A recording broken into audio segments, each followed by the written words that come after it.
mother wants to do with her body, she should be able to do. Okay. Should she be able to do cocaine and fentanyl while she's pregnant? She shouldn't be able to, but she could. Should she be able to do that?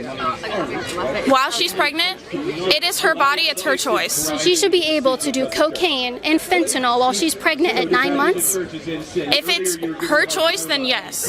Ladies and gentlemen, I have a video from Michael where he's confronted by this particular individual, and the way it unfolds and ends is quite unexpected. I'll be sharing my thoughts along the way, so let's jump into it and watch. Hello. You cited a list of statistics in your talk which you claim support the idea that illegal immigrants are dangerous or criminals. I cited a number of statistics that show that they commit federal crimes at a significantly higher rate than native-born Americans. Yeah. Okay. So what role do you think that structural racism and inherent bias has to play in those statistics? I don't think that the people who enter this country illegally are forced to do so by some sort of systemic racism. There's no systemic American racist going down to El Salvador and saying, you better get up and sneak into the United States. And there's nobody in the United States who forces people who come here illegally to commit crimes. I think the premise of this question is actually quite offensive, though it's a popular assumption, which is that illegal aliens somehow don't have free will. It's the assumption that illegal aliens are somehow morally uneducated. They have no sense of right and wrong. They have no ability to control their emotions and their impulses. This is obviously profoundly racist and not true. We have free will. We have the ability to do what we want to do. This is why, by the way, the majority of Hispanic people in the United States and Hispanic voters oppose illegal immigration. The races are exactly the same. The ethnicity is exactly the same. The question of crime is different because race does not determine your criminality.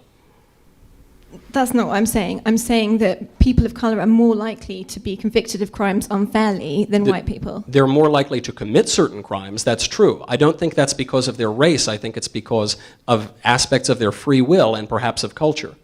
That's not true. I'm talking about... That is true. I mean, what I just said is true. I'm not quite sure where you're getting your statistics from, and you choose from to the federal interpret government. Them. You choose to interpret them in your... Bureau of Justice Statistics and Department of Homeland Security. Can I talk? Is that well, okay? you said you didn't know where I got my statistics from, and I'm telling you where I get them from. Well, it would have been nice if you could have let me finish my sentence. Anyway, I was answering your question. You are using your statistics for your own political agenda, and that's your prerogative. I'm citing statistics because they're true. I'm talking about the fact that I'm faculty here. I also support our protester in the back. What do you support specifically? Do you think that anti-immigrant rhetoric is violent free speech? Yes, because of the reasons you think that speech is violence? No, I think that... That's what that sign says. The conversation that you're having is oppressive.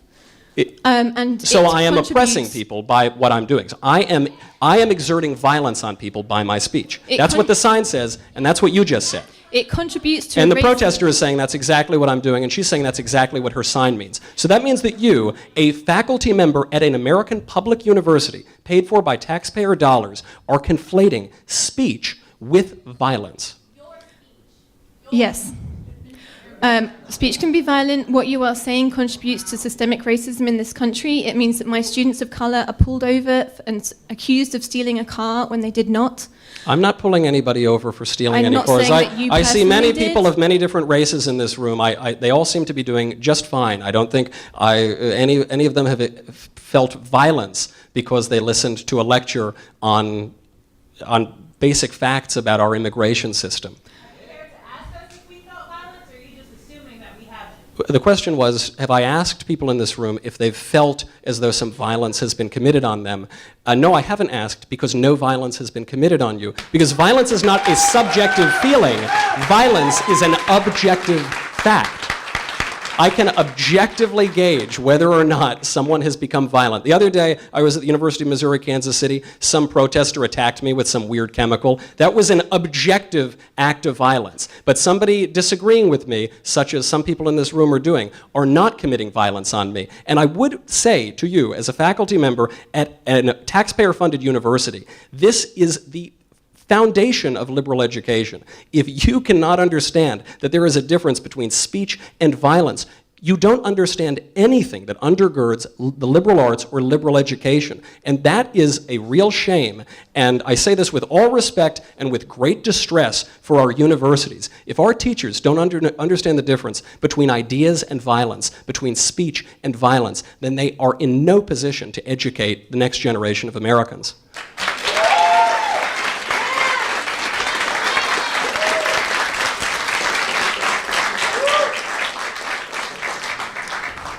I've been to art school for 8 years. I understand liberal arts extremely well. I am an artist, and I fully I don't think you do. I'm sure you've been to art school for 8 years, but you do not understand the liberal arts. holding up a sign which says, disrupting speech is fascism. You are No, the sign says that one, disrupting speech. Yeah. But yes, See, you understand? Yes, you these people who are yelling are disrupting my speech, and I agree, it's fascism. You're interrupting me, and I think that you need to look up violence in the dictionary or expand your idea of violence. Hold on, I'll look it up right now. Hold on a second. Let me look it up. Let's see. Violence definition. Hold on. Violence definition. So you're saying that violence can be speech. Oh, my Wi-Fi went out. That's too bad. I'll look it up later. I'll post it on my Twitter. Violence is not speech. Let me say it again. Violence is not speech. Let me say it for all the professors in the room. Violence is not speech. Speech is not violence. When America had religion in public schools, many people didn't even lock their doors. Do you know that? This country was founded on and run by overwhelmingly Judeo-Christian values. Over time, fewer people have adhered to these values, and more people identifying as atheists or following a different religion. Observing that before people felt enough and crime was low enough that locks weren't even needed. But now, where locks are required, doesn't really take a large leap of logic to figure out why. Point is, when a society rejects God, everything turns into chaos. Everything turns into chaos, ladies and gentlemen.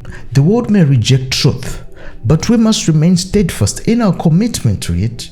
Telling the truth is not an act of hatred, no, but it's an act of courage and faith. Yes, ladies and gentlemen, we must speak truth in love, not to harm, but to bring understanding and healing and light to the darkness. This is why we must pray for those who may be lost or struggling in their understanding of what love truly is. When people are caught in deception or living in ways that contradict God's truth, it is not a reflection of love, but a distortion of love. Hi. I'm a full-time professor here. I also am Italian American, and I happen to agree with the protester in the back. Well, I have to say, as a professor, that you would come. I really appreciate that, because I know students come out a lot, but professors don't always come out to hear opposing points of view, so that's a wonderful thing. It's my duty.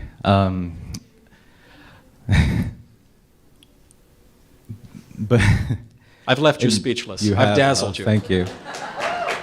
In 1492, before a racist and genocider came to this land, there were people living here. Every inch of this land was occupied. Just as a matter of history, not every inch of the land was occupied. There were huge areas that were completely wilderness. I was quiet the entire time you spoke. Those people still exist. The North American indigenous people, Central and South American, they're still here. And I would like to know how you can say that they have no ancestral claim to this land, and that as a white person, you can say that they cannot migrate freely and cannot use the land freely that they rightfully own and have for thousands of years. Well, Mike, I'd like you to be more specific. Which people specifically and which land specifically? Because there were lots of different peoples in the northern and southern, in North America and South America at the arrival of Christopher Columbus. So which people do you think have a claim to which land? I'm talking about the Native Americans. But there were many different Native American tribes. Would you like me to name all the tribes? Yes, and I'd like you to name, and the reason I would like you to name all the tribes is because there were many tribes who conquered many other tribes. So just as an example, thank you. Just as an example, The Comanche Indians come in and they conquer areas run by the Apache Indians.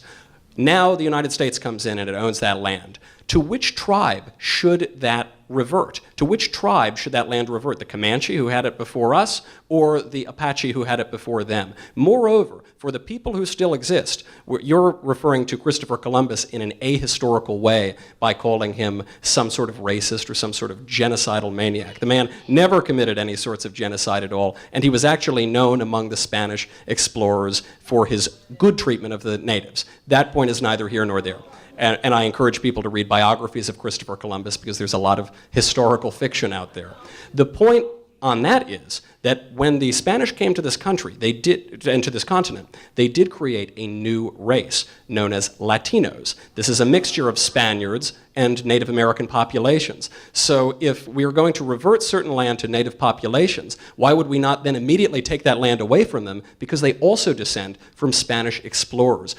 In what sort of atomized way would you define your own race, your own identity? I think this is a very backwards and ultimately impossible view of personal identity that puts your stock in some particular ancestor rather than something that is larger than yourself. I think it's a madness of the modern left, and it leads to crazy policy proposals, such as saying that somebody who descends from a native population in Colombia has a right to move to any apartment he wants to in New York because of race or something. In a godless society, this dynamic is even more evident.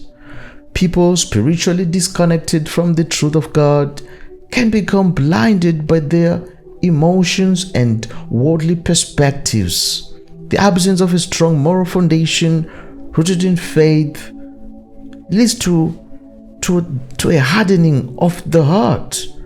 And without guidance of God's wisdom, ladies and gentlemen, and understanding, individuals may become increasingly resistant to the truth, unable to see beyond their emotions and biases, and their hearts will grow hardened when it is not softened by the transformative power of God's love, God's word. You see? And this will lead to spiritual blindness. Imagine an America without religion, a country where the guiding principles of faith, which have shaped much of its moral and ethical framework, no longer hold sway. Just imagine. In such a society, every individual operates based on their own personal moral code, and the very foundation that has long helped to define right from wrong is fragmented into countless subjective viewpoints. Ladies and gentlemen, when we throw away God, everything turns into chaos. In summary, preaching the gospel of Jesus Christ is an incredibly worthwhile mission. It brings about transformation, fosters love, justice, hope, truth, and fulfills God's command. It grants eternal significance, ladies and gentlemen, and deep joy to those who embrace it. Ultimately, it's the greatest gift we can offer, you see, bringing lasting change to individuals and communities alike, and reflecting God's love and purpose for the world. So, if you enjoyed this video, be sure to click on the next one, and don't forget to like, to comment, and to subscribe. I will see you next time. Bye bye for now. We can certainly have a response. Thank you for not answering my question, and in the future, I think I did answer you. How specifically could I answer your question? If you could not lower the microphone until the person's done speaking, I think that'd be better for everyone. Thank you. That's all.